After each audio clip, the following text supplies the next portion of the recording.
Hi everyone and welcome back to my channel. Welcome to Nina's Chelsea Corner. If you're new around here, Chelsea will face Blackburn in the Carabao Cup 4th round at Stamford Bridge tomorrow, and I'm going to do a preview because I think we can expect some changes in the lineup. I think we can expect to see maybe a debut and a return from some injuries. So I think there will be some interesting things to look forward to. So we're going to get straight in. Of course, like this video if you enjoy it, comment your thoughts as we go along, and if you're not subscribed, please do so. I'm on the road to 3,000 subscribers and it really helps me out, so thank you so much for doing that. But yes, we received some news today that Reece James will be starting, and I mean, of course, I'd love to see him back. I just almost feel fearful, guys. Do you just feel like you're scared to let Reece James be on the pitch because he's like a fragile, like a piece of glass that can break so easily? And I really just hope from here on he can be fit, no injuries, and we can just enjoy his football and his skill, his presence and all of that stuff, and actually have a captain on the pitch. That would be nice. I mean, no offense Gallagher, but you know what I mean. Anyway, so it will be nice to have him there on the right hand side, of course creating as well. His crosses have been extremely missed, and yeah, I think we will also expect a debut in the face of Petrovic, who we signed in summer and is yet to make an appearance for Chelsea. I think tomorrow's game is the perfect opportunity for him to start, because if not tomorrow, then when? You know, it's not to say that I think Sanchez needs to be benched. It's more of a, I want to see Petrovic play. And like I said, there's no better game for it. Obviously no disrespect to Blackburn, but it's weaker opposition, different quality, so it's the perfect game for him to just try out the waters and show us what he can do. Obviously recruitment, brought him in for a reason, so there must be something about his game, so I am very intrigued. I think maybe the Brighton game, when we knocked them out, wasn't quite right because we'd just come off the back of a few defeats. Things weren't looking very good, and it wasn't just an opportunity to chop and change the keeper, especially considering Brighton are strong opposition and you don't want to be experimenting with your lineup too much. So I think tomorrow places the perfect opportunity for Pochettino to play him. So I think he makes the lineup. I don't know. What do you guys think? Or do you just think that he's going to play Sanchez to not break up the momentum and, you know, keep him match fit for Spurs on Monday? I don't know. It'll be interesting to see. So yeah, guys, I mean, I don't really want to see too many changes, but that being said, some of the younger players, or some of the players that haven't got that many minutes up their sleeve this season, like Noni Madueke, I think would get to start. Obviously, he had that whole little fallout with Poch. It seems that now he's back in the lineup. He wasn't on the bench for a very long time, but Madueke's got skills of his own to showcase. I think this is a game where he can take on his man as opposed to looking to pass. He can sort of take it all the way and attempt a shot. I'd like us to go all fire, guys. I would like to see us just try and shoot outside the box, try some risky things, take risks and don't be afraid. That is how you get better, and that is how 6 out of 10 times you probably score as well, because we see other teams do it against us, but we're just scared to. We don't have those players that will just whip a shot from outside the box. So yes, I think we need to just go for it and try to get something out of this game. I mean, yeah, shooting drills, please. So yes, of course, I also have been hearing that Badiashile potentially could be starting, and guys, I can't stress enough how much I miss Badiashile and how much I was worried that his name would just be forgotten. He'd be brushed under the carpet, obviously upon the arrival of Levi Colwill as well. And I just think that his injury amplified that. People forgot about Benoit Badiashile, and truly for me, he was one of the brightest, best players for us last season. Like, from the moment he arrived, he looked so composed, he was so collected, and yeah, he just looked brilliant alongside Thiago Silva. And what better mentor to have.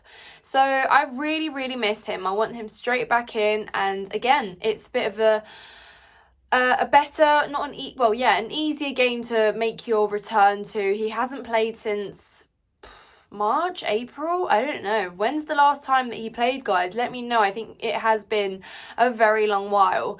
And again, a young talent, someone that we brought in, again, with potential, and someone who lived up to what we needed him to in a very poor season for us.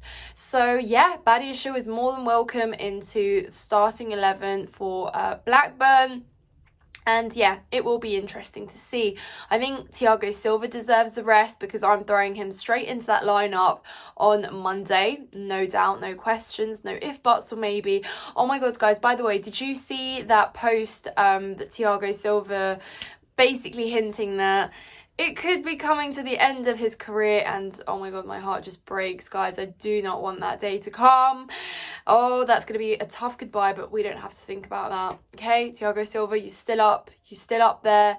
Please just play for as long as your legs can hold out. And yeah. So yeah, rest for Thiago Silva for sure. I think Cucurella probably starts at left back, but it could also be a case of seeing Ian Maatsen there, because I think he'll probably rest Cucurella as someone who's been basically carrying us at the back for a series of games in the absence of Malo Gusto and Reece James, of course. And Ben Chilwell.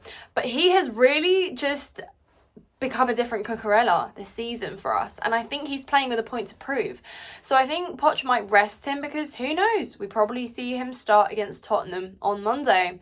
So yeah, I mean, like I said, this is an opportunity of a game where you can chop and change, rest some of your senior players to obviously build up to a more important, very important game against Tottenham. So I think maybe he rests Cucurella and we might see Ian Maatsen there. We saw that he brought him on the right wing against Brentford, but again, Ian Maatsen is a versatile player. You can pretty much slot him anywhere on the pitch and he could probably deliver. Yes, he's raw, yes, he's young, yes, he's inexperienced, but again, these are the games where, yeah, you build. So yeah, obviously moving into midfield, I think Enzo comes straight back in. I don't know though, because he's not injured. He's not on the injury list. He should be fit to start, but then might be rested. I don't know. Maybe he will deserve a rest on the bench. Let me know what you guys think. Might see some of our more sort of young players in there, but then again, probably not, because Enzo missed Brentford and you don't want him to miss 2 consecutive games and then just get thrown straight into the lineup against Tottenham. So yeah, here I am contradicting myself. I take my words back, guys. Enzo probably starts. And of course we saw Ugachukwu come on as a substitute against Brentford. I think maybe he gets to start as well, and get some minutes up his sleeve. But yeah, guys, like moving forward, we're not particularly spoiled for choice. Breuer's not available. Jackson has been getting a lot of criticism. He's under a lot of scrutiny at the moment, and I think he has a bit to prove. I mean, of course, yeah, he scored against Brighton in the Cup. Maybe he gets to score against Blackburn as well. Just lift his confidence, guys. He needs goals for confidence. He needs to put himself on that score sheet, but he needs to do it in the Prem as well. I don't want to put too much pressure on him, but he needs to be scoring. So Jackson, please, like, the stage is yours. Just don't be scared and move. Like, he's been very static in the last couple games, whereas in pre-season, and yes, that's probably because he had Nkunku with him linking up. In pre-season, he was coming from so deep and linking up with all our forwards to get and work his way into the box. The last 2 games, he's been very isolated, very static at the top of the attack, and he's almost just been, cut off from the rest of the squad. So it'll be interesting to see, guys. Of course, Blackburn are making a return to the bridge since, I don't really know, 10, 11 years possibly since they went down from the Prem. It will be interesting to see. I can't lie to you, I don't really know any familiar faces from Blackburn. I believe they're sat sort of, mid-table. Clash of the mid-tables of the Prem and the Championship then, if you like. Let's put it that way. Score prediction from me, guys. I'm going to go for an optimistic 3-0.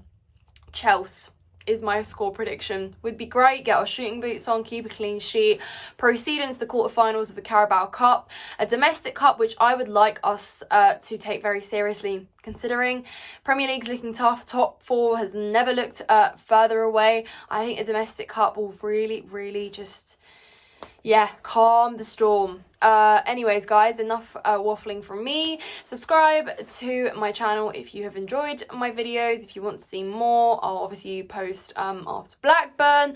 I'm gonna look to do another live stream soon, guys, as well, so stay tuned for that. Obviously, you know, making my improvements as I can on my channel. But yeah, let me know what you would like to see as well. Thank you so much for watching, guys. Up the Chels.